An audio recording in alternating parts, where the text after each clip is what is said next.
Well, hello, good morning everybody. Thank you first to our host, the AgriFood ATP, for inviting me here to speak today.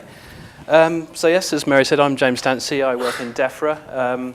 I am head of Agritech Strategy in DEFRA, although I won't be for very long, so this is actually a bit of a valedictory speech, I have to say. But, I can talk you through all that. Well, before we start today, also I'm going to talk about the UK Agritech Strategy. I thought maybe a bit of a straw poll first of all. I mean, how many people had actually, hands up here, who'd heard of it before seeing it on the agenda today? Okay, that's not bad. And how many people have actually read it on their summer holidays on the beach somewhere? Yeah, a few, okay. That means lots of you will have lots of new things to hear today, and this might be an interesting presentation for you.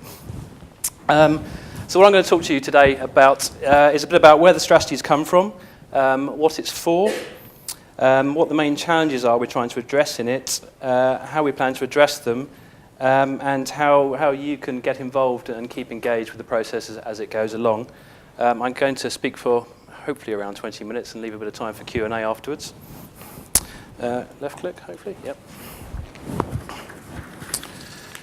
Okay, so the UK Agritech Strategy, it's one of the government's industrial strategies as a whole. So that was something that Vince Cable launched back in the autumn last year. So there are actually 11 sector strategies. They've all been, I think the last one was published in August, so they're all out there now. There's the ones around nuclear, education, offshore wind. There's sort of all varieties of industrial strategies. And this was chosen to be one of them, the Agritech Strategy. And it's been, well, the idea of these industrial strategies is to stimulate growth in the UK sectors. Obviously, it's a key goal of the current administration. And they're also designed to be long-term as well. They're designed to, go beyond parliamentary boundaries. So, I mean, there's no sort of finite time on this strategy, but 10 years might be a good sort of overview. This is also, I mean, it's an interesting point because this is the first time sort of BIS, DEFRA and DEFRA have worked together on agriculture and agri-tech. I mean, previously agri has been sort of left to DEFRA, so to speak. So this is the first time we've actually got central governments joining up, showing an interest in the agri-tech area. So to see an agri-tech sector alongside the likes of nuclear and others is actually a bit of a step up within the sort of central government processes for those who are interested in that.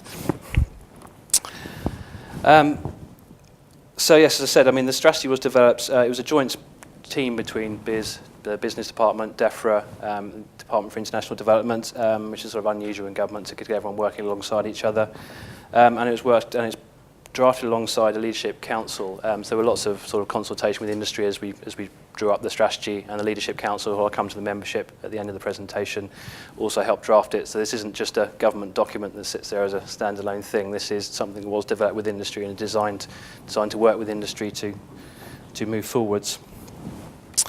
As Mary said, it was published back in July the 22nd. And said some of you have already read it, I hope. And I should define what we mean by agri-tech as well. So agri-tech is it's designed to aim at primary production. So it's about basically anything sort of pre-farm gate.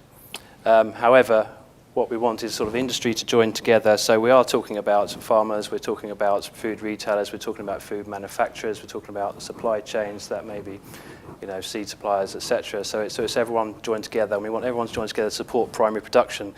So you might talk about what's in the scope of the strategy, but it's about what we produce on the farm. So it's not necessarily about how we develop packaging in a food manufacturer, but if a food manufacturer wants to help support primary production, the production of a type of crop which produces waste there in the field, then that's sort of in scope.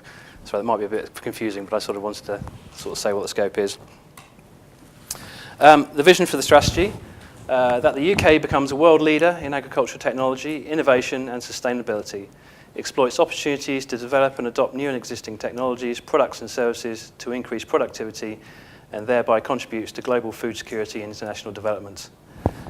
So a fairly broad spec there of what we intend to do with this strategy. So why are we doing this strategy at all? Well, Mary's already highlighted some of these already. We have global population growth from 7 to 9 billion by 2050. This has been highlighted by many recent reports, including the Foresight one from Government Office for Science. Again, geopolitical instability around shortages of land, water, energy. We're all familiar with these. There's increasing environmental threats in both in the UK and globally. We've seen in recent years, both domestically, the floods and dry periods and the issues that's caused the UK farming community. We're also seeing increasing pressure on natural resources, and some of those are down to a sort of changing dietary lifestyle. Western diets are changing, and developing countries' diets are changing as well, with China and India requiring more meat and dairy products these days. And the overall challenge is meeting the challenges of sustainable intensification. As Mary has pointed out, this is a bit of a controversial term. Some people change it as just trying to be more productive, just trying to increase productivity. Well, yes, it is. We want to increase productivity, but we also want to do that in a way that we don't increase inputs and we don't increase any environmental damage at the same time. Many people have different definitions, but I think we all know roughly where we're coming from on that one. And that really is the ultimate goal for UK and global agriculture. So just a little bit more about the analysis we did looking at the UK agriculture industry. There's a few statistics for you here. The agri-food chain contributes 96 billion or 7 billion of gross value added to the UK economy. Split out, it's a little bit small down here in this corner, but agriculture contributes 9 billion to that. And there's a few other statistics up there for you. Actually, when we were trying to put together the Agritech strategy, one of the difficulties we had was actually defining the value and the benefit of agriculture. It's actually quite hard to wean out of statistics, actually, if you put, agriculture produces this much benefit out at the end. Because while we might produce benefit in the sort of food industry, we're also producing benefit to the health industry, to the sort of leisure industry, and it's actually quite hard to put those together and estimate what the benefits are. So this actually is more of a demonstration of what we do know. There's quite a lot more we don't really understand fully about the agri-tech sector. We don't know if we invest X amount in R&D in one area, we don't know what the likely output is in another area, and these are the sort of statistics you might see in other sectors. This is much more well understood. We're still quite naive on that in the agri-industry. And we also don't really know what the private sector spend is in R&D and who works in certain areas. It's all a bit of a guesstimate at the moment. So one of the longer term aims of the strategy actually would be to try and develop a better understanding of what we do and what impacts we make if we make investments here and there. What impact does that have? This might be one for our next speaker, Sean, if he's here to ponder over with me. Okay, so what challenges are we trying to address in the agricultural sector? Well, in our sort of working with stakeholders, we did some analysis of the sector, and the first one up really is a declining investment to support industry in applying science and technology to help modern farming, food and production. So while we might spend quite a lot on sort of basic science, actually the applied and translational end is pretty limited in the UK. It's gone down both public and private spending for different reasons in the last 30 years.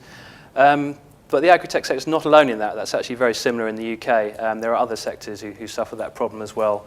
We're very good in the UK at supporting basic research and having the companies, but there's the so-called valley of death in the middle where we don't perhaps work so well in funding and helping support technologies come from the lab to actually be applied and translated and then actually something that gets out on the field for farmers. We've also seen a relative decline in agricultural productivity relative to our major competitors in recent years. Which is an interesting statistic. I'm sure there are varying reasons for that, but there is a graph in the strategy which shows a sort of mirroring, but quite a way below sort of the US and some other EU countries. Another thing that came up really was that actually we're not that integrated a sector in the UK. Agri-tech sector is very, very diverse, and we don't really have any bodies who speak for the agri-tech sector as a whole. So there's a lot of sort of sectoral or cross-sectoral interests, but what we don't have is one real voice telling government or working with government to say, what is needed, what are the key things we need to do at the moment. So that's something we want to address in the strategy. Another area, we know there are issues in the UK is a regulatory regime and skills gap that can hinder innovation in new technologies. Now, what we actually mean by that is a regulatory regime that's largely pointing in the direction of the EU, where there are issues around GM crops and pesticides, where I won't go into the details of this, but I think arguably for political reasons, the science is not being used as the evidence base on which new technologies might be brought through. It's actually rather than a political basis that certain technologies aren't coming through. And GM and pesticides are only two examples. There may be other things in the future. And that's actually a bit of a blockage. We're getting a lack of investment from sort of major multinationals who might work in that area. And they're actually pulling out of the EU now, not working in that area. And that's potentially detrimental really to long-term, well, both EU agriculture and global agriculture. And the skills gap. Now, this is obviously probably a controversial thing to say here. This isn't. There's no market failure per se in skills provision. There's a lot of skill providers out there. I think what we are seeing a gap in is the join up. What's the collective view of what we need to tell the UK farming industry at the moment? There's a lot of providers out there, and what we don't really understand is perhaps the supply and demand. Centrally, we don't have a view of, okay, where are we lacking in skills? Are we lacking them in, I don't know, plant pathologists, agronomists, or wherever that may be? And then trying to set up ways to actually address that. It's a bit anecdotal at the moment, not very joined up. Okay, but UK obviously has strengths as well. We need to build upon. We have institutes and university departments at the forefront of scientific research. The UK spends, I think it's about £450 million a year on basic science in agriculture and food. So we have a lot of excellent science out there. As I said, the sort of problem there is getting that out and getting that science applied and translated. We have an excellent food and farming supply chain with lots of innovative farmers and food manufacturers and retailers, many of which of you are here today. And global markets, we are well positioned to make an impact. I'll come to what we want to do in the strategy, but the UK is a good brand, and we need to promote that more. There are plenty of opportunities we can take advantage of. Okay, so let's come to what we actually said in the strategy that we are going to do to help tackle some of these issues. These are the headlines, and I'll come on to a bit more detail as we go along in the slides. So we have confirmed an investment of £160 million to improve the translation of research. The actual creation, we've also created a leadership council, so that's a council of leading figures from across the sector who will help lead the strategy and implement the strategy and move it forward. We'd like to build a stronger skills base through industry-led actions. We'd like to increase the alignment of, that should actually say public and private research spending. It's not just a say in the industry. There's limited money these days, and it's getting less and less. And we need to become better and cleverer at how we're working together to spend that money. And we'd also like to increase UK exports and inward investment through the strategy. So how are we going to do that? This is just a pie chart of the spending. It probably doesn't really tell you very much, if I'm honest. The key point here is there's £160 million of investment from the UK government, but we want that to be co-funded or matched by industry in the individual projects, which I'll talk about now. So the first investment is £70 million in an Agritech Catalyst. Now this is based on a successful biomedical catalyst that was released in the life sciences strategy last year. What this is it's essentially a resource fund which can be bid to by collaborations across industry, and this is purely to do research in the area of research in the applied and translational research. So it might have a mix with basic, but we want this is purely for applied and translational research. This will come out through the TSB, who I'm sure many of you are familiar with, but it's not sort of trying to echo any other scheme. It's not sort of there's a ZAFIP partnership. We're not going to do specific calls for certain areas. We're not going to have a call for, I don't know, dairy or something like that. What we want this to be is purely a research fund for the best collaborative ideas to come together and bid for the money. For any project in the agri-tech area on applied and translational research. We're still defining the criteria at the moment. but the criteria will be, well, obviously there have to be an industry need.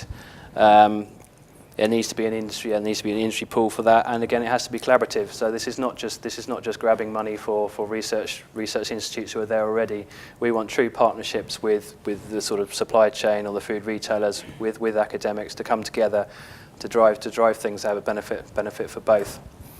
And I think, and we'll also, that's where we'll seek the match funding. So any bid will require, it might not be cash in kind, but it could be a sort of in-kind funding. Again, we're still working on the rules on that one. And the first call for this one is likely to be in October, and we'll be putting out more information about that shortly. There'll be an email address at the end if you can contact if you want to get involved in that. 10 million of that funding is also supplied from DEFRA, purely for projects that benefit international, benefit transfer of technology and new products to developing countries. The other 90 million of the investment are in centres of agricultural innovation. Again, we want these to be about applied and translational research. We want these to be hubs for applied and translational research. This is primarily a capital fund. I should say, first of all, this is not sort of building brand new white flashy buildings and creating white elephants. We want to build on the existing expertise that is there. We envisage perhaps maybe 4 to 6 centres across the UK, and we want industry to tell us how to spend this money. We are not in government going to say what these centres are going to be. So what I mean by that is you might get 4 to 6 centres that might be split across, it could be split across the sectors. You could have a centre for dairy, for livestock, something like that. You could split it across sectors, or you could split it across themes. You could have a centre for precision agriculture, you could have a centre for agroecology, something that's sort of cross-sectoral. And so we're not going to define this. We want industry to tell us how they think this money should be spent at the moment. We're running some workshops in October to start this process. Again, the email address, you can get in touch and get yourself involved in those. And out there, we want to network, we want to get academics, we want to get the sort of supply chain, we want to get all the sectors together to actually have a think about, actually, what is the best way of cutting this pie? What is the best way of splitting it? Again, criteria for these centres will be collaborations between industry and academia, etc. If you say get 2 bids along the same lines, that would not sound very good, and we probably push them and encourage them to kind of work together. So first calls for this would likely be sort of spring next year. So again, we're just starting off the networking process this autumn. Want to get everyone involved, get everyone's ideas together, and then we'll see where that takes us. The only named centre we have put out is for a centre for agricultural informatics. That was the Leadership Council said that was one of the key areas they wanted to work on. The US have been working on that. I think there's a thing called the Keystone Initiative. I'm sure you could all imagine what you might be able to do with the Centre for Agricultural Innovation. There's a lot of data out there available. If you can collate all this data, collect it, analyse it. You could do all sorts of things. You could do benchmarking across the industry. I'm sure you could develop new tools and apps, sort of warning for weather forecasting or whatever this might be. Again, at the October workshops, we'll have a special workshop just for that one and get the interested parties together to see how you might work on that one. So what else have we said in the strategy? There were sort of 4 actions sort of loosely based around skills. One is on, we want to build on existing reports, and the Leadership Council will work with the research councils to identify the skills needs to support long-term agri-tech research base. There's an example of a sort of aerospace engineering master's program which has started up. I don't know much about that, but again, what we really want is to get industry together to tell us, I think what I've talked about before, I mean, what is the demand out there and what is the supply? I mean, what do we need? What do we need to fix? What gaps are there? And how can we go about doing that? Again, it's really for industry to tell us what the demand is and how you're going to meet that. The government, we stand here waiting to help create programs. If there are issues with, I don't know, traineeships or apprenticeships or whatever that may be, then obviously government can help on that. But otherwise, we really want industry to tell us what's needed and to take a lead on actually how we take the industry forward. There's another action here. Agritech said we'll build on work of AgriSkills Forum, LANTRA and HDB to improve the clarity, communication of valuable training advice. establish and communicate the future skills needs for the sector, and participate in the design and investment in courses and vocational training.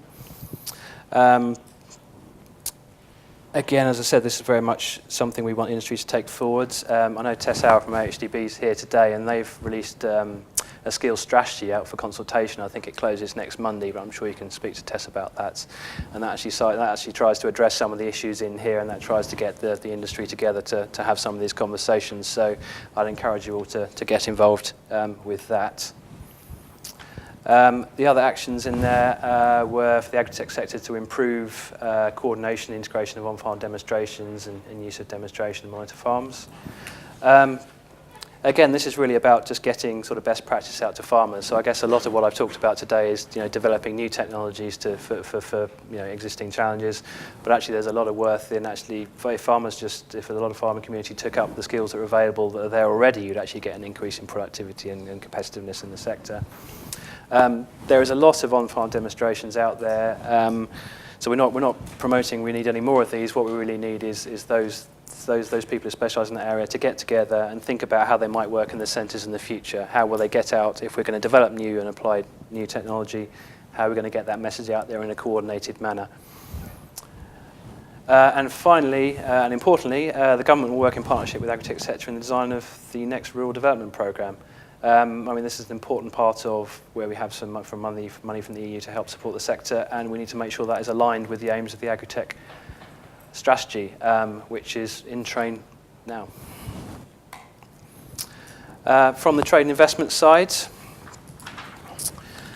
so a new team, a small team has been created in the UK Trade and Investment, who, for those who don't know, are the sort of arm of the Foreign Office and the Business Department who go and promote UK expertise abroad. So they've created a new team solely to look at the agritech sector, and at the moment they're just analysing where the UK has skills and where the best opportunities might be globally. We have a new business ambassador, James Townsend. He's on the Leadership Council, so we have a sort of figurehead for the agritech sector who can go out and promote the industry. And as I said, UKTI, they will start to look for the opportunities, and in the next, I hope by Christmas we should have a better idea of where the opportunities are, and then we can sort of work together with the sector to encourage both, getting exports out there and seeing opportunities where we can get investment in from abroad. I should say one of those areas really is in the creation of these centres for agricultural innovation. We want those to be sort of global hubs of expertise, so we can actually get China coming in and investing in those areas, bringing some investment because they want certain problems solved as well. This can be a brand really. It can be a UK. It's a place to go, a one-stop shop. So foreign investors come in, they know where to go and ask for expertise in agricultural science, and it can be easily signposted for them. At the moment, it's perhaps not so clear. From the international development side. Again, the aim really is to help sort of sustainable intensification and just help foreign countries. There's a scoping study at the moment on how we can work with Africa and Chinese research. DEFRA are also looking at how we might find other opportunities at the moment. Again, more information on those will come out as the work goes on. So how will we judge success of the strategy? Well, as I said, I mean, it's sort of broadly speaking over maybe 5 to 10 years. Just go through the long-term indicators here. We really want to see UK agricultural productivity that matches our competitors. We want to see us as a global leader and a hub for agri-tech innovation and sustainability metrics. We want to see investments in innovation and agricultural research resulting in changes rapidly adopted in supply chains. And we want to see there's a clear framework for sharing data, knowledge and best practice across the UK agritech sector. So that's really where we want to aim for, and hopefully everyone here can support those aims as well. So to come on to the Leadership Council, those of you who've seen the strategy will have seen this list already. Hopefully you can just about all see it from where you are. I can supply it to you later as well if you need. So the Leadership Council, there is a Leadership Council which heads up every industrial strategy for the UK. It's headed by the two ministers, both in BIS and in DEFRA. The industry co-chair is Judith Batchelor at Sainsbury's. Ian Croot, the chief scientist at AHDB, is the research champion. And as you'll see from the other names, we have a mixture of people from across the industry. We've both from the sort of retail side, manufacturing side, academic side, and sort of farming side. The individuals are not supposed to be representative of the whole sector, but they are there on an individual basis. They're not there representing their organisation. They're there on an individual basis to support the agritech sector. Obviously, there are certain areas we haven't got, representation, say, from maybe the supply chain or specifically from the engineering community. But this is not a closed shop. This is a group that can bring in advice from elsewhere. It's not a sort of closed-off group. So what we want is the Leadership Council will oversee the implementation of the strategy. They have a next meeting, again, later this month, where they'll start to define sort of work strands on how they want to work. The key parts of that at the moment will be trying to make sure we get the investment parts of the centres and the catalyst right. But we also may get individuals who will stand up and take forward certain areas of the strategy. So, I don't know, one of these hopefully will stand up and take a bit of lead for the skills area. And they will then sort of drive that with industry.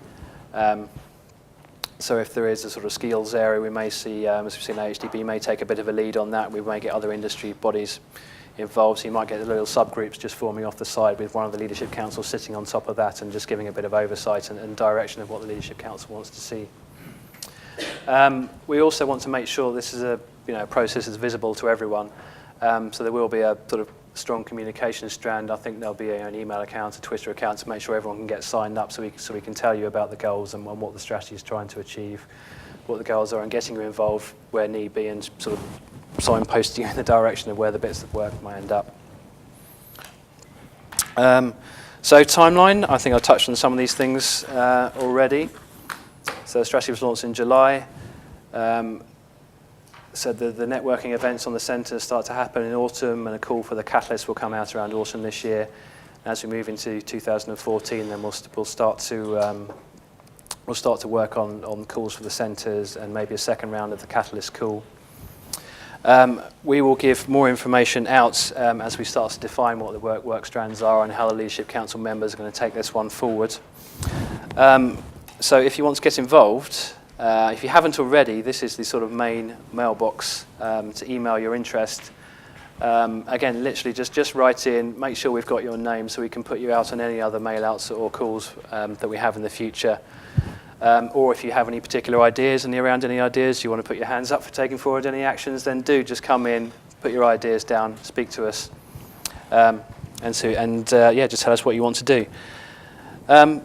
So to conclude, really, I think this is a great opportunity. This is the sort of first time, as I said, industry or government has got together, and it's a true sort of cross-government, cross-Whitehall strategy. There's a Leadership Council there to use in whatever way we want.